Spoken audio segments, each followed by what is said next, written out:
খুব সুন্দর একটি গান শুনলাম। আপু এরপর কি গান শোনাচ্ছেন? এখন আমি এই গানটি করব, পিরাইয়া দিও না বাবা আমার দু হাত কালি, সুলতান আউলিয়া বাবা তুমি আল্লাহর ওলি।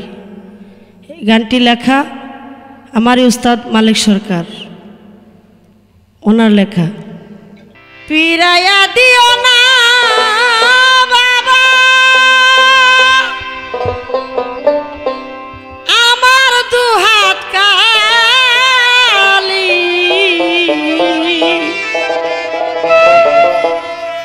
সুলতানুল আউলিয়া বাবা তুমি আল্লাহর ওলি। পিরাইয়া দিও না বাবা আমার দু হাত কালি, পিরাইয়া দিও না বাবা আমার দু হাত কালি, সুলতানুল আউলিয়া বাবা তুমি আল্লাহর ওলি, সুলতানুল আউলিয়া বাবা তুমি আল্লাহর ওলি।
ফুল